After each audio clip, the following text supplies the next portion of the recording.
guys, what's going on? It's Ash here coming at you today in Clash Royale, and balance changes have just been announced, guys, and I want to share them with you. If you want the first news as soon as humanly possible about balance changes, new cards, updates, whatever, make sure you subscribe, turn on the bell to get notified of my videos, and stay tuned to the end of this video because I asked Seth, who is a game designer at Supercell, yo, what about these cards, man? Why are these 4 cards not on the list? So I'm going to share his answers on those cards at the end of the official list, just so we don't confuse anybody. So let's get to the 10 cards. That's right, one of the bigger balance changes that we've seen in quite a while into the game. So we're going to start with the buffs, guys, and where better to start than the card that you guys voted for?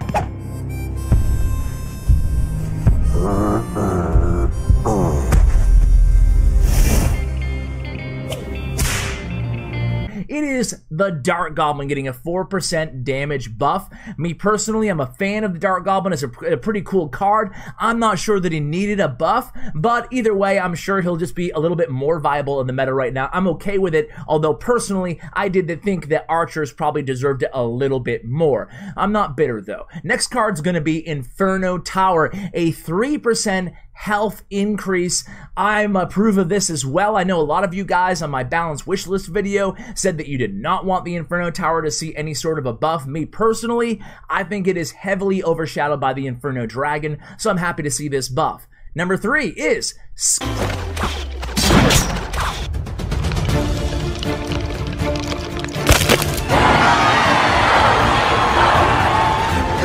Skeleton Barrel. This is a big buff, guys. We're seeing a death damage increase of 62%. It will now kill Spear Goblins flat out, considering levels being equal, as soon as it dies. So the death damage considerably increased by 62%.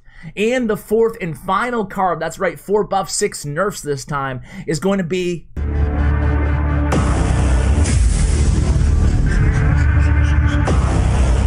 the Mega Knight. Mega Knight will be receiving a hit speed reduction, which is a buff, obviously, from 1.8 seconds to 1.7 seconds. I'm a fan of all of these buffs, guys. I do think that Mega Knight is right on the cusp of being meta or viable, but with all the P.E.K.K.A going around, there's no doubt about it. I'm 100% an approval, the Ash stamp of approval of this buff personally. Now let's go on to the nerfs. So starting out with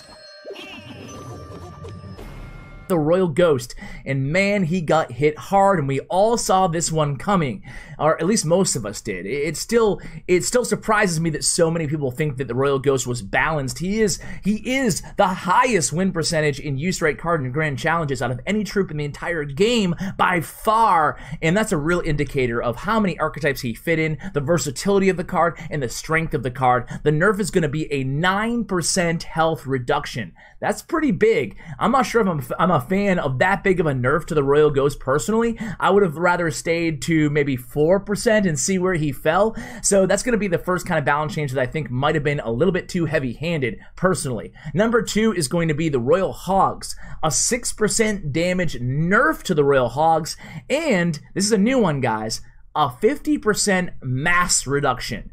What the heck is a mass reduction? Where are the stats on the mass reduction or the mass strength of all these cards and the card stats? I haven't seen it, guys, but apparently it's a thing. The mass reduction basically means their in-game weight. Essentially, when you send in the Royal Hogs, they're able to kind of push smaller bodies out of the way as they plow or they pave their way into the lane into the Princess Tower. That's no longer going to be quite as strong, their charge ability, so now they'll have to move around troops instead of pushing them out of the way in some circumstances. So a 50% mass reduction. Number 3 is going to be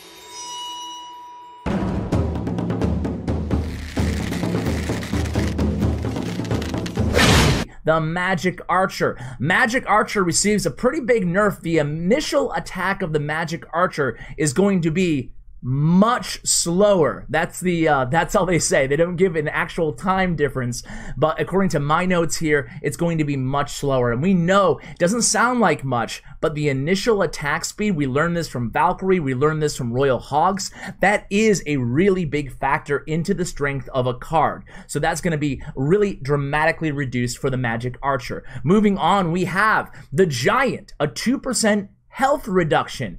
Interesting, maybe this will be a very soft buff for the Goblin Giant as an alternative, but either way, the Giant does receive a health nerf. I really didn't see this one coming, but it kind of makes sense. Giant is a really popular and really good card in the meta.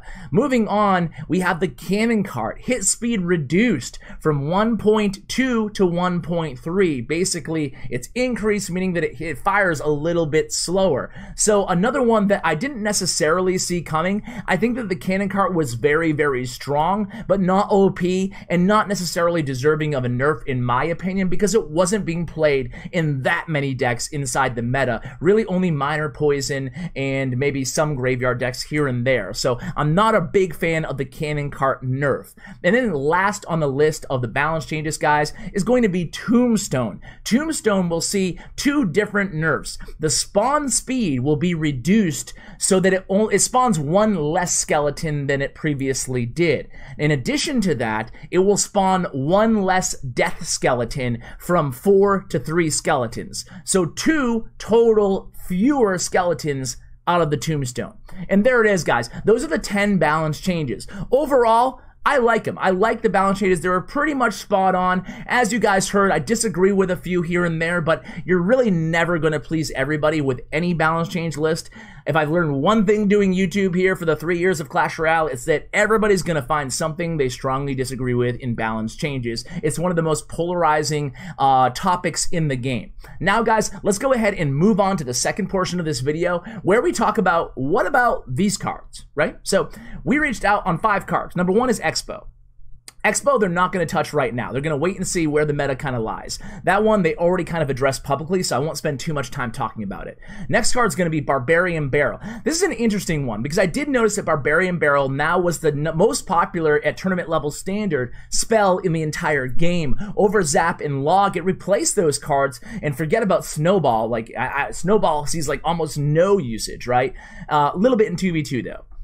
Barrel, they said that they don't want to balance the same card 3 months in a row, so they gave it a buff, they gave it another buff, and I don't think they want to give it a nerf right away. And that leads me to the second response from Seth. He said that he's not quite sure if the Barrel is OP or super strong or just super strong in this current meta, so he wants to wait and see approach here. Give a little bit more time and see where it falls after another months of kind of observation. So maybe we'll be seeing a nerf or an adjustment to the Barbarian Barrel in December, but not right now here in November. And I agree with that. I'm not a big fan of just reactive update or reactive nerfs and buffs every single month on the same card. And I think that he has a good point about, is it strong because of the meta or despite the meta or somewhere in between? Because think of all the graveyard going around, and Barbarel's really, really good against it. So we'll see. Wait and see approach on the Barrel. Number 3 is the Royal Recruit. Now, Royal Recruits, Seth agrees, definitely need a buff, a big buff, and I think that we can all agree, right? Whether you like the card or you don't like the card, it needs a buff. Royal Recruits suck, right? I mean, I'm always passing on Royal Recruits in those new card drafts. I don't know about you guys. So he said that with the Royal Recruits, he is waiting till post-Worlds out of respect and due to the concerns of the competitive community. He does not want to buff a card to make it too good, a card like Royal Recruits, which could upend the entire meta.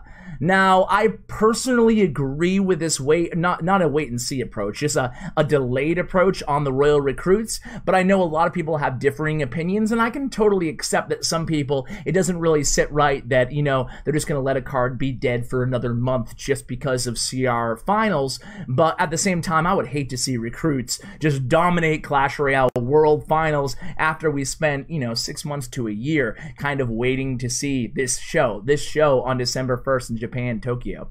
So, next on the list, what about Royal Giant, right? What about Royal Giant? He said that he's actually really happy with the state of Royal Giant right now in the game. He said it's competitively viable. It's viable at tournament level standard, albeit not overpowered at tournament level standard, and we're even seeing it at the top of ladder. Now, of course, there are frustrated players still going against it, but that is more indicative of a ladder issue with over leveling and stuff like that than it is an imbalance in the Royal Giant. So he's very happy with the state of Royal Giant right now. And then the last card I asked him about, the fifth and final card, is the Elite Barbarians. Seth, what's the deal with Elite Barbarians? And he said right now it's a very challenging card to balance, and it's kind of in the workshop. He plans to hopefully try to tackle it at some point in the future, but I got the impression that he didn't want to either buff or rework or nerf it.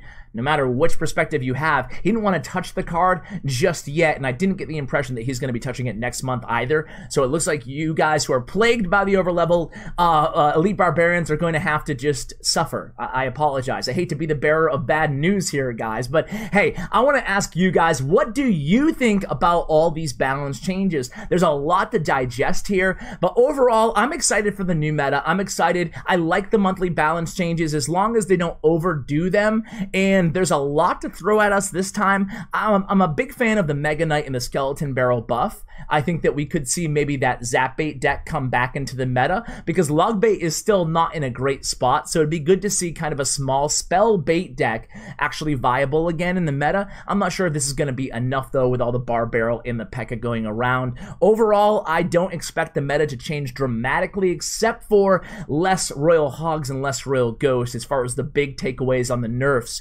Royal Hog, Royal Ghost, and Magic Archer all got hit pretty hard, so I would expect to see less of those cards. And personally, I'm not a huge fan of the Magic Archer nerf, even though he is one of the strongest cards in the game. I also think he's one of the most exciting cards to play and to watch be played because of that high skill cap of the card. So guys, that's going to do it for this video. Again, let me know what you think of these balance changes in the comments below. Thank you so much for watching all the way till the end, and a special shout out to Seth again for answering those questions about those 5 other cards that we mentioned at the end of the video. So a huge shout out to Bren Chong, my YouTube partner. Check out his information as well. Guys, thank you for watching, and as always, take care, guys.